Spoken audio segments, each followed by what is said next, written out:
Low. Low.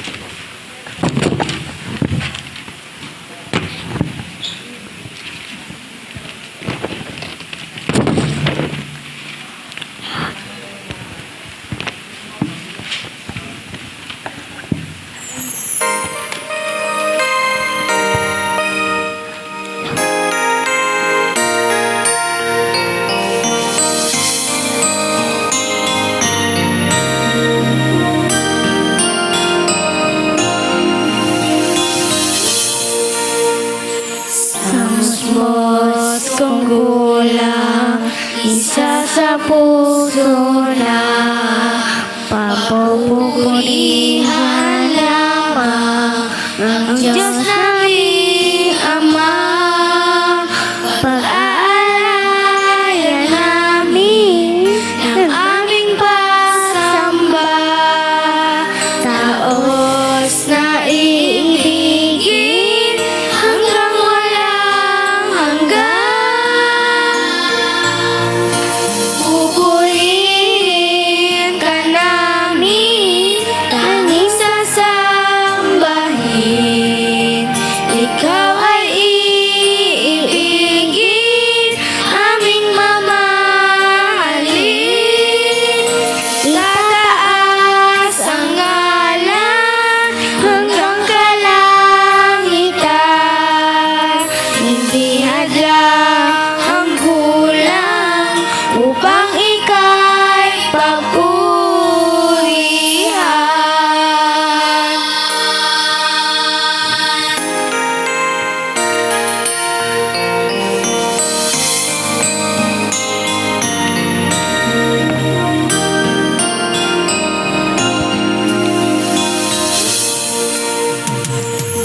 Dapat kang purihin, ikaw ay Panginoon. Palingkuran, ibigin sa habang panahon. Lalaan ng tinig, luwalhatiin ka. Taos na ibigin hanggang walang hanggan. Pupurihin ka namin, tanging sasambahin. Ikaw ay iibigin, aming mamahalin. Itataas ang ngalan hanggang kalangitan. Hindi hadlang ang kulang upang ika'y papurihan.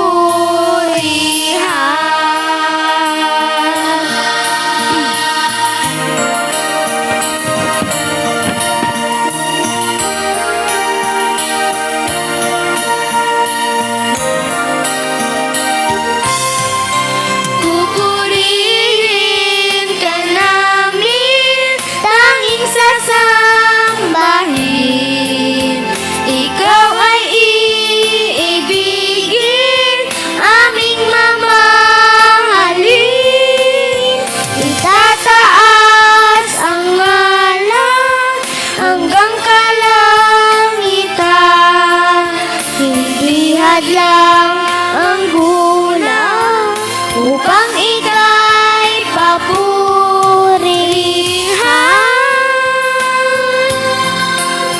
Tanging sasambahin, ikaw ay iibigin, aming mamahalin.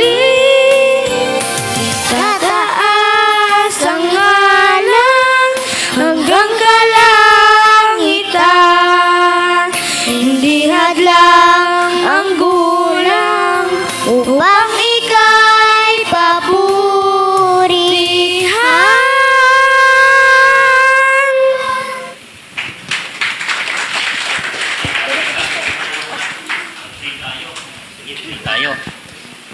Sumunod kayo sa prayer ko, mga anak ko. Babait ang mga bata. Pray tayo, Lord, salamat sa mensahe ng awitin na iyong pinagkaloob sa amin. Nawa po, lagi niyo po kaming ingatan at baguhin ang aming pag-uugali. Basbasan mo rin po ang aming mahal sa buhay. Sa ngalan ni Kristo Jesus, ito ang aming dalangin. Amen.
Purihin po ang ating Panginoon sa hatid na mensahe ng awitin. You are the Lamb of God. So, nalalapit na po ang po natin, Holy Week. Sa umagang ito, mga kapatid, lagi naman po ninyo sigurong nababasa sa Biblia at naririnig ang salitang transfiguration. Nirelate po natin ito sa monthly emphasis po natin this month of March. Natapos na po yung Love Month noong February. Itong March pong ito ay Mission and Evangelism Month. Napakahalaga po nito sa buhay ng iglesia, ang dalawang termino na mission and evangelism. Church cannot be called church without mission and evangelism. It's just only a secular business if the church has no mission at all. Ang transfiguration, madalas na papakinggan natin, ay pagbabagong anyo daw o pagpapalit anyo ni Kristo. Tama po ba kaya ito? Ang transfiguration ng ating Panginoon, hindi eksaktong katulad ng simpleng pagbabagong anyo o pagpapalit ng anyo. Ito ay may pagkapareho pero hindi eksakto. Ang transfiguration ay may kinalaman sa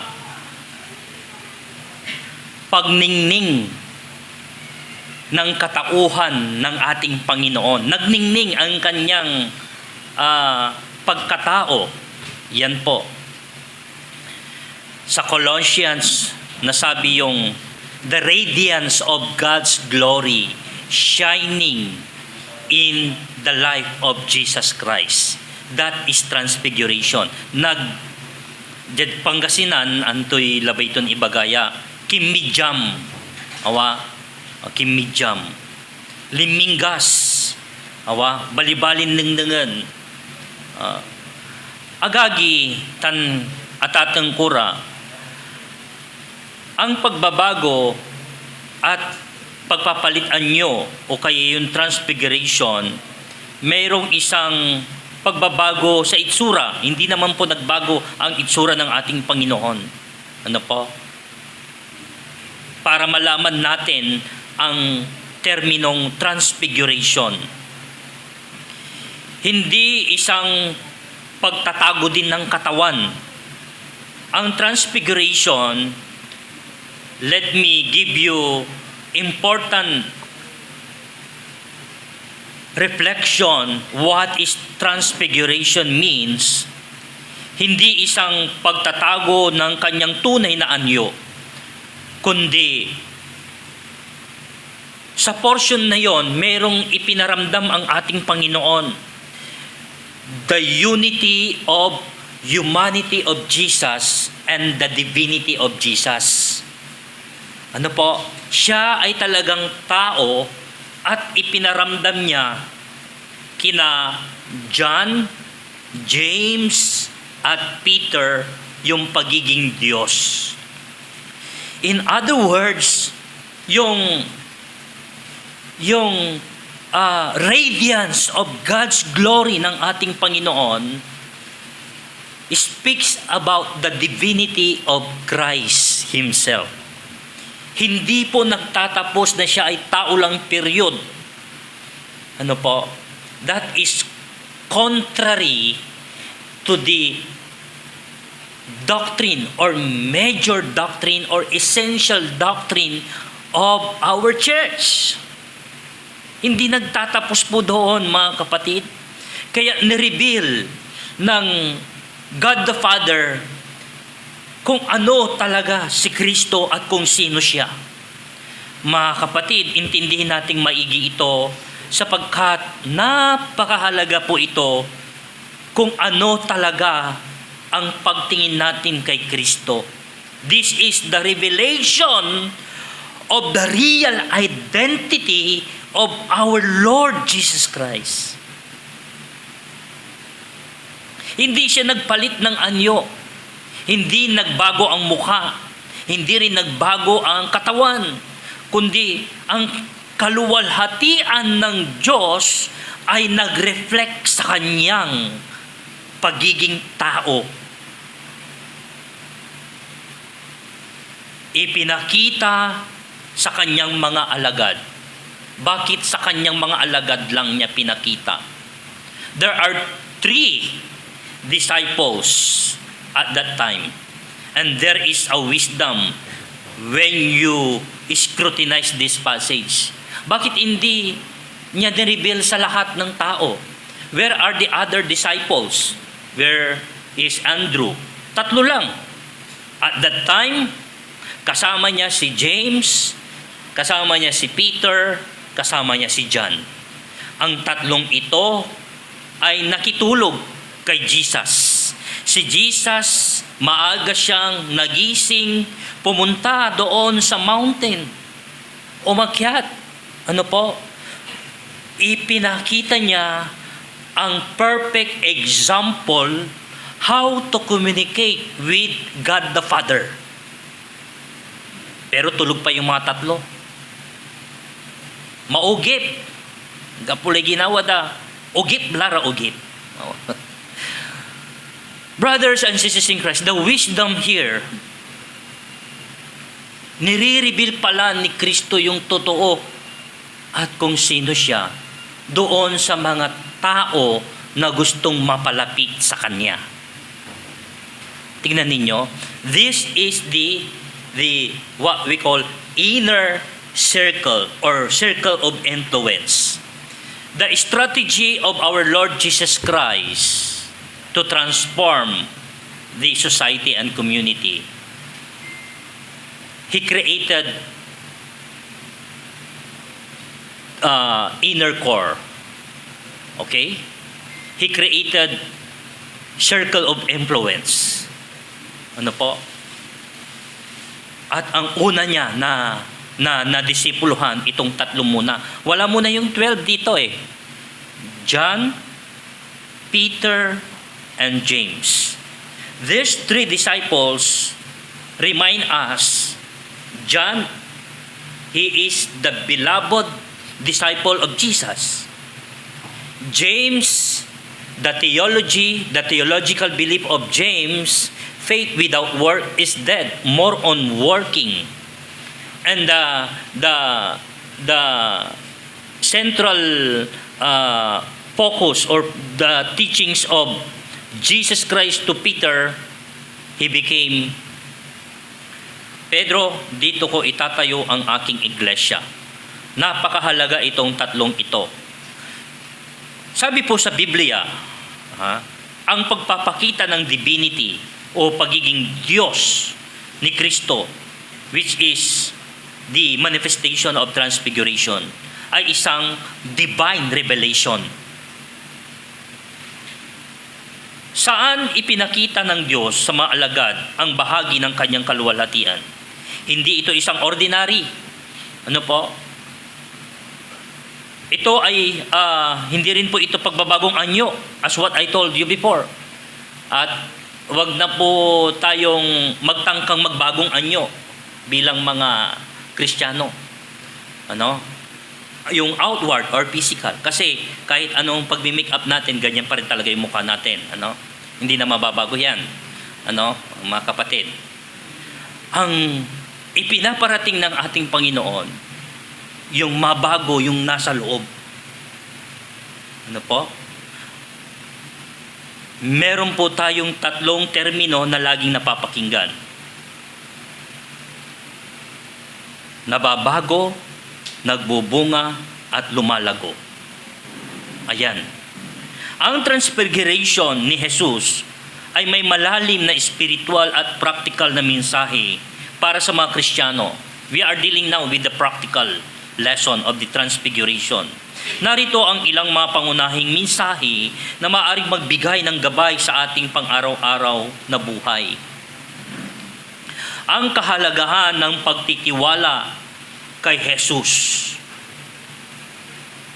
Ang Transfiguration, ang tinig mula sa langit na nagsabi, a voice cloud saying, "This is my beloved Son, to whom I am well pleased. Listen to Him." Kanino sinasabi ng God the Father ito? Sa portion na to. Kanino? Try to read over and over again the passage. Kanino niya sinasabi? At that time, sinasabi niya doon sa tatlo. Sino yon? James, John, and Peter. Because at that time, sila lang ang nandoon. But it doesn't mean that this is intended for them. In replica, sinasabi rin niya sa atin. Bakit sa tatlo lang niya sinabi? Kay James, John, at Peter. Hindi sinabi ng God the Father sa lahat ng tao. Kasi the revelation is, tutukan mo ito, anak, itong tatlong ito. Gawin mo silang disciples. At nung narinig nila yon, naging witness sila na narinig nila yung boses na yon. From that moment, wala na silang ibang ginawa kundi makinig ng makinig ng makinig ng makinig kay Kristo. They became obedient disciples of Jesus. Walang debating nangyayari. Wala pong argumentation. Ano po, mga kapatid? Kundi talagang sinundan nila at sinunod nila yung sinabi ng God the Father. Ama na yung nagsabi, ha? This is my beloved Son, whom I am well pleased. Listen to Him. Take note, yung binanggit ni Jesus na this is my beloved Son, to whom I am well pleased, kailan niya unang binanggit yon? Binanggit ng God the Father yon during the time of baptism. Did you remember? Yung bininyagan si Jesus, si John the Baptist, merong boses. Pero hindi niya pa nasabi yung listen to Him. Because in public po yon. Maraming tao, maraming nagpapabinyag. Di ba? Kaya yung listen to Him intended only for the disciples. If you are true disciples of Jesus Christ, you are willing to listen what Jesus said. Not only listening, but following Him willingly, willfully, and voluntarily. Wala pong pwersahan.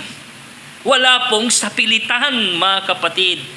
Ang nangyayari kasi, kailangan mong pilitin. Kailangan mong ulit-ulitin. Hindi na binanggit ng Ama. 2 beses lang niyang binanggit yan. This is my beloved Son.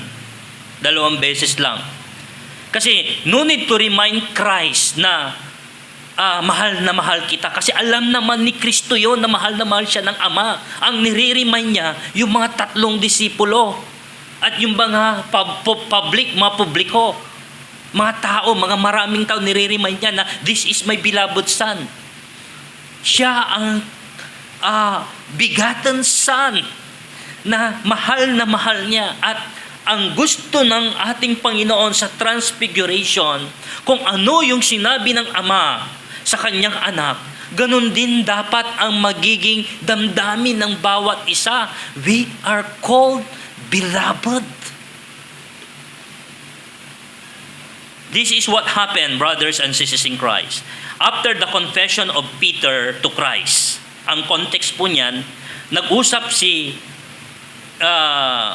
Peter at saka si Kristo at sa mga iba pang mga disciples dealing with the real identity of Christ.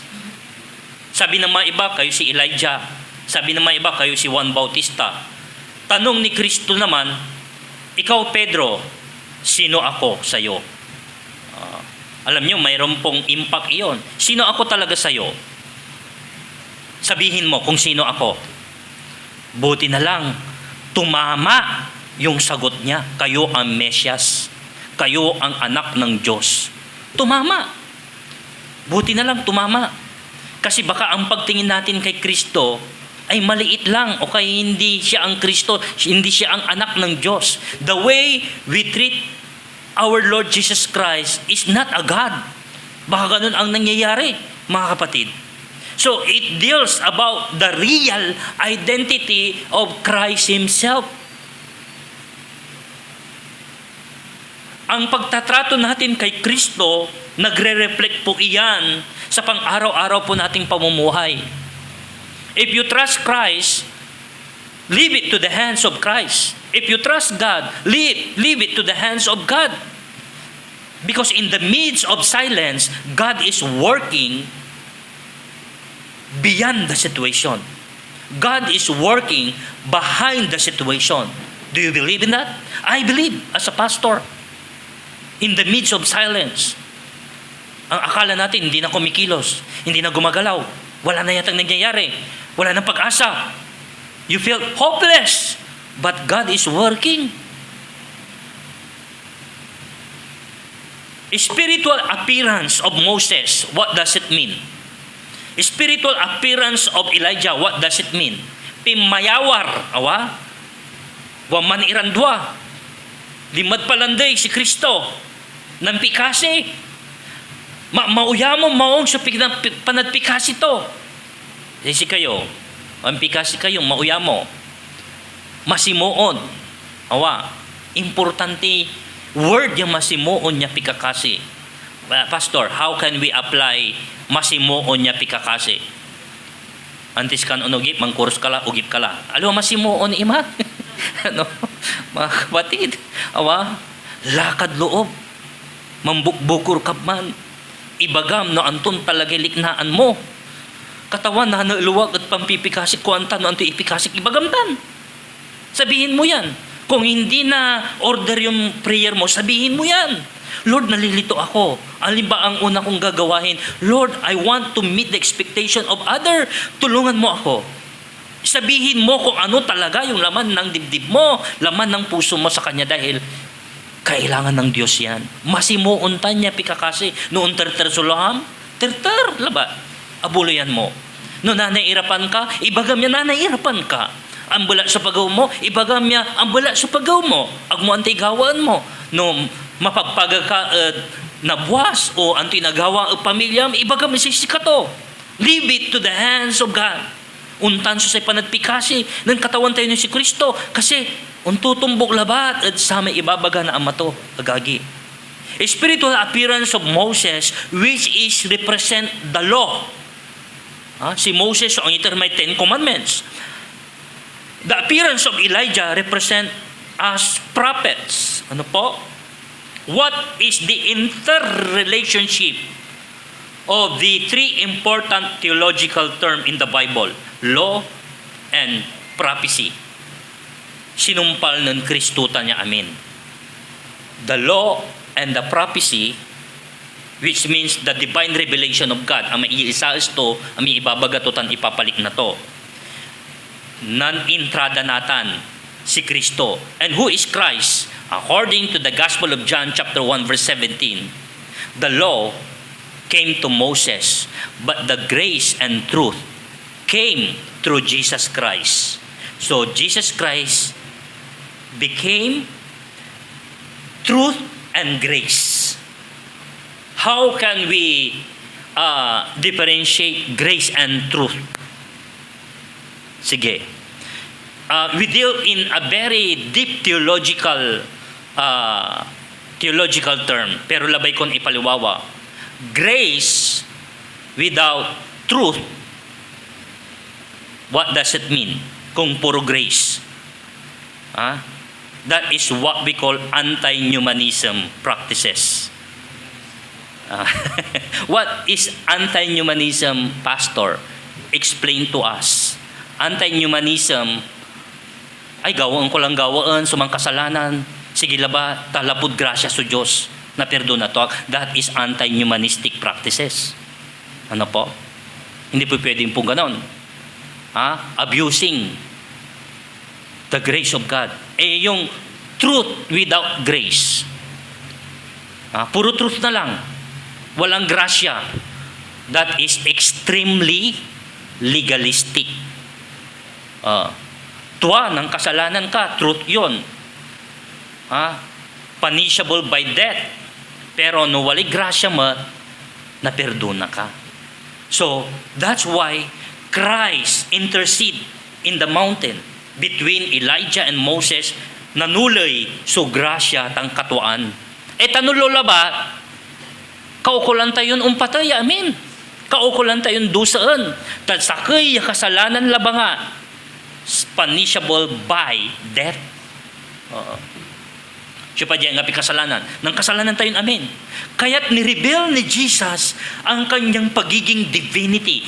Divinity, grace, and truth cannot be separated. You cannot separate these three. Christ perfectly fulfilled the law. Nobody can fulfill the law. Even He fulfills also the God's revelation, the prophecy. Sinumpaltutan, agagitan atatang kura. Moses encountered burning bush. Anong nantoy mangkidyamat na amay kiyan, wamay Diyos yung mangkidyam ato na nang napilupalupaan. And that is the replica of the transfiguration of Jesus Christ. Elijah was the perfect example of having an eternal life. Si Moses inatoy. Si Elijah aga inatoy. Limugan at karwahe di meriso di man. Katon, walan-walan talaga so umpatay, isa-isi katayo, walang-wala so aga umpatay, no syupaman. Because in the Gospel of John, whoever believes in me, Jesus said, he will never ever taste death. No syupaman, that is only a gift coming from God. Kato no unsabi ukom, unsabi dilobyo, yagyag, o big one, wala agad ya umpatay. And that is a gift coming from God. Transfiguration of the Son speaks about the humanity and divinity of Jesus Christ. Three things that we need to know. Ito po yung tatlo, mga kapatid, na kailangan nating maunawaan at maintindihan sa transfiguration. It is a manifestation of God's revelation. Revelation po iyon, mga kapatid. Ang ibig iparating po ng ating Panginoong Hesukristo sa practical na pamumuhay natin, dapat ang mabago sa atin yung nasa loob, hindi yung nasa labas. Ano po? Priority ang nasa loob. Mabago yung puso, mabago yung kaluluwa, mabago yung espiritu, yung katawan. It will follows. Amen? Huwag natin i-priority yung katawan. Kaya yung balita sa social media, nang pa-inject na ilang to, nang pa-inject na mata to, tapyan na balibali, ante agawa. Abordagol, sulo pa to. Na-infect, lalaingan, because she's not satisfied of the image of God was given to her. Agagitan atatang kura, ang ibig sabihin ng manifestation of God's revelation, hindi po yung pagbabago ng anyo, kundi yung sabihin natin sa Panginoon, Panginoon, nababago ba talaga yung puso ko? Kumusta na yung puso ko sa'yo? O kaya ang kinukumusta natin, kumusta na yung Panginoon, hinihingi ko. Yun lagi ang laging pinapaalala. Kumusta na Panginoon yung lagi kong request? No. Una muna, kumustahin natin yung puso natin sa Diyos. Because in the Bible, delight yourself to the Lord and He will give the desire of your heart. If we are delightful in the sight of God, He will give the desire of your heart. Second, mga kapatid, transfiguration of the Son speaks about, it is a directive of God. Listen to Him. Listen to Him. Undingal tayo at say sikato. Why? Why we need to listen Jesus? What is the deepest reason? Antoy alarm, niya rason nyo, akinakaukulan yung dengalan si Kristo. Talapod, ilaban to kayo. That's not the main reason. Ta ang piano say itutumbok yun katawan, ang piano nilaban kilabangat. Ang piano say itutumbok tayo katawan, we are aftering the reward, the incentives, or we are aftering the eternal life or the salvation. But deep inside, we are not interested to Jesus. Dahil different po iyon eh. Sumusunod tayo sa Panginoon dahil gusto kong magkaroon ng buhay na walang hanggan. That is the wrong motive. If you would like to follow Christ Himself, follow Him, period. Ano po? Dahil talagang siya yung anak ng Diyos. Why do we need to listen Christ Himself? It is because He is the beloved of God. He is a God's beloved. Kung naramdaman ninyo na itong taon to, mahal na mahal ito ng Diyos, ramdam ko, kailangan kong pakinggan. Kailangan kong makakuha ng aral sa Kanya. We need to listen. And the third is, brothers and sisters in Christ, because He is the beloved of Son of God. Yan po yung sinabi ko po kanina, mga kapatid. Another side of the message of transfiguration of Christ was shown only in the presence of the real disciples or inner core. Yan po yung nasabi ko na po kanina, mga kapatid. Ano po? Na tatlong disipulo, nagkakaisa sina Jesus at sila at itinataguyod, isinasakatuparan yung mission and evangelism ng ating Panginoon. If there is no impossible with God, why God choose disciples through His Son Jesus Christ? Bakit kailangan niyang kumuha ng disipulo? Kung kaya naman niyang baguhin ang buong mundo, kaya naman niyang bakit pa niya kailangan? Kumuha siya ng disipulo na mapagkakatiwalaan. It is because of extension and continuation of the mission of God. Nung siya'y namatay at bumalik sa ating Panginoon, sa ating Diyos, ito yung mga 12 disciples na nagkalat ng gospel, brothers and sisters in Christ. The 3 disciples of Christ at that time, ang pinaka-basic expression of following Christ Himself, miuugip ira at kinin Kristo. Mugip di man at tao, di man alog si Kristo, wamammat ira unuugip mat kay ibada. That is a basic, simple. Mibibilay mat ira at kinin Kristo. These are 2. Imbaga to, tumbok kay siya, timumbok ira. The most basic expression of love of God to the disciples, yung magkaroon siya ng regular conversation, regular communication. In real situation, brothers and sisters in Christ, somebody does not love you actually without communication. Kung nagkukulang tayo sa communication, nagkukulang tayo sa bonding, nagkukulang tayo sa fellowship, kailangan natin paigtingin iyan. Because that is the basic expression of love. That is the primary step. Tingnan ninyo.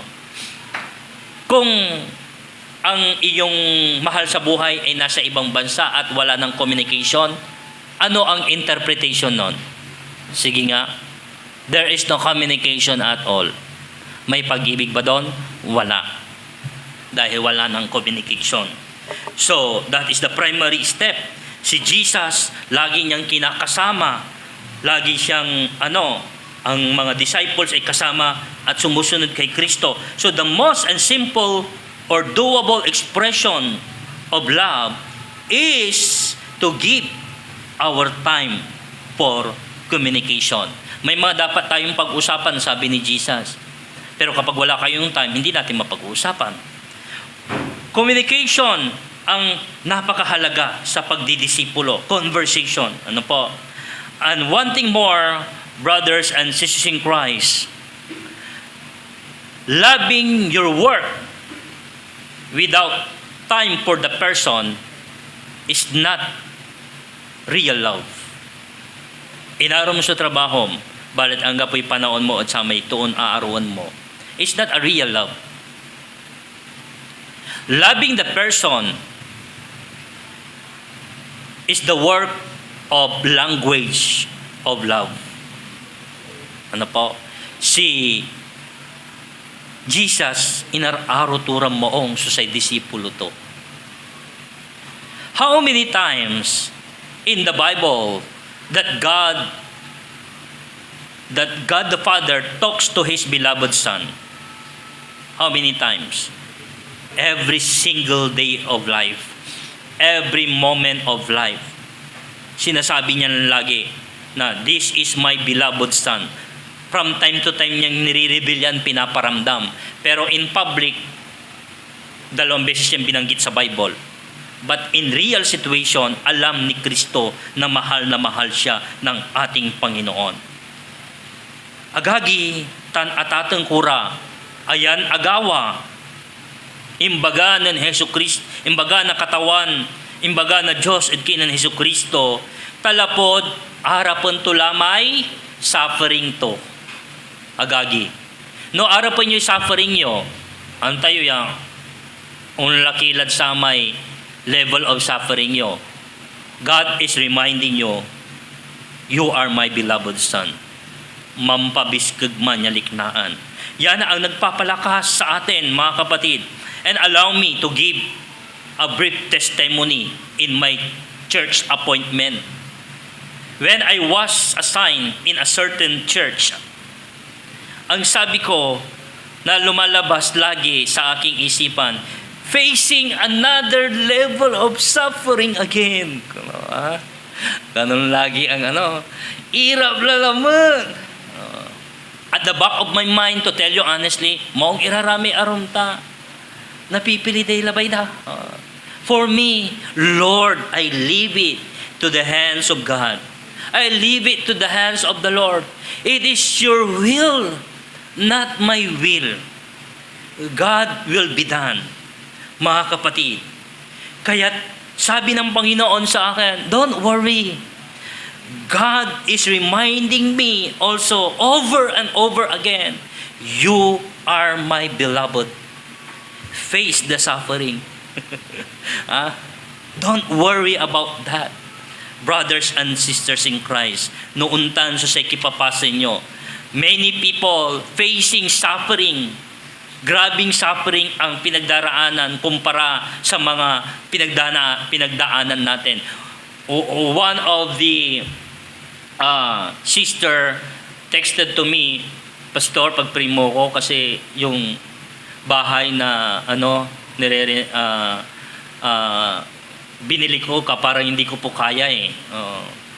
At dumarating yung yung anxiety ko kasi napakalaki, hindi ko alam kung kakayanin ko. At that moment of time, pinag-pray ko siya. Idinalangin ko siya. Sinend ko siya ng mga biblical verses na makakapag-encourage sa kanya, mga kapatid.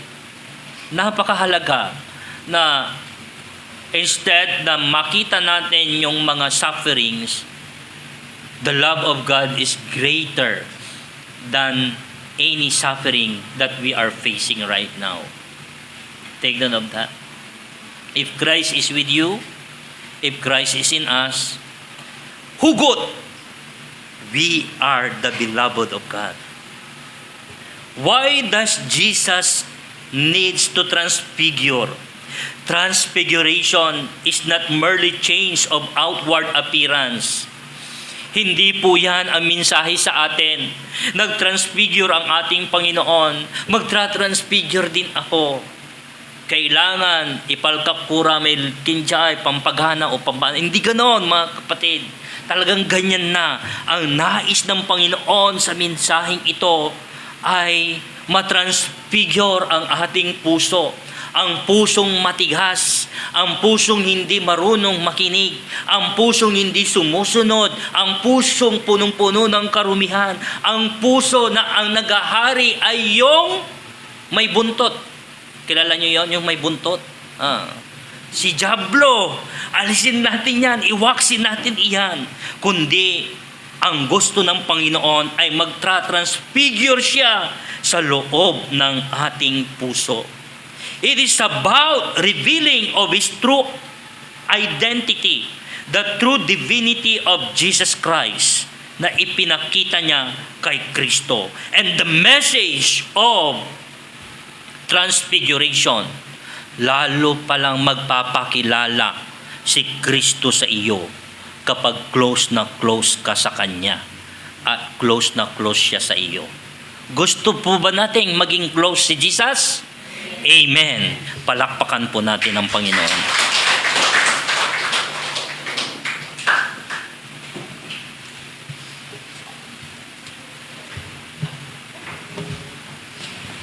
May I call on our ushers?